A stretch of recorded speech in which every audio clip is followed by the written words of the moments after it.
Bon, ouais, parce qu'on est monté, on a fait ce qu'il fallait. Après, le dernier match n'a pas été forcément réussi. Mais on a réussi à jouer toute la saison comme il fallait, prendre les matchs les uns après les autres. Et maintenant, on n'a plus qu'à jouer le match pour le champion d'excellence. Et on verra comment ça se passe ensuite. Comment tu expliques cette saison plutôt réussie? La mayonnaise a pris entre les anciens et les plus jeunes? Ouais, ça a bien démarré, tout le monde s'entendait plutôt bien. Et puis ensuite, tout le monde a fait ce qu'il fallait sur le terrain.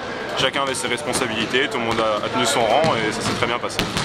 Bon, bah la saison prochaine, ça va se corser forcément. Ça va être beaucoup plus dur, ouais, on va voir s'il y a des renforts ou pas. Parce qu'il y en a deux qui devraient arrêter normalement pour retraite.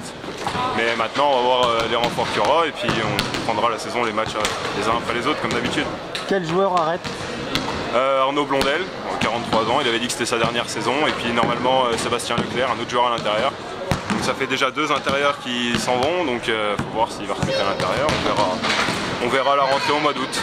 Bon, Jean-Philippe Taillemann vous a filé un petit coup de main, c'était sympa de côtoyer un ancien joueur pro? Oui, ça a été, oui, il a fait quelques matchs, il nous a fait du bien contre Mirecourt. Quand on gagne de 40 points, je pense que s'il n'avait pas été là, ça aurait peut-être pas été le même match. Et puis c'est vrai que ça change de jouer avec des joueurs quand même qui ont joué en Pro B, contre MVP Pro B et tout ça. C'est vraiment intéressant d'avoir pu jouer avec lui cette saison. Ouais, on apprend beaucoup au contact d'anciens joueurs pro comme ça? Ouais, au niveau de la dureté, au niveau du jeu, de la lecture de jeu, tout ça, franchement on apprend beaucoup, même aux entraînements et aux matchs. Bon, un mot sur le coach Gaëtan Formet? Bah, il a réussi à adapter les nouveaux joueurs, à intégrer les nouveaux joueurs dans l'équipe.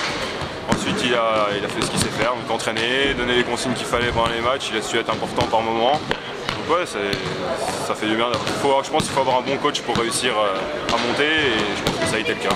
Bon, en prénat, ça sera quoi les grosses équipes? Franchement, je sais pas du tout. Il y a Dombasle qui a fait une grosse saison après sa montée. Il y aura encore Vendeuvre, je pense, qui avait une grosse équipe cette année et qui n'a pas pu monter. Après, les autres équipes, ça va se tenir, je pense. Il y aura peut-être encore le SUC qui jouera les 3e, 4e places. Et après, nous, on a toutes nos chances. Ça va nous prendre nos chances.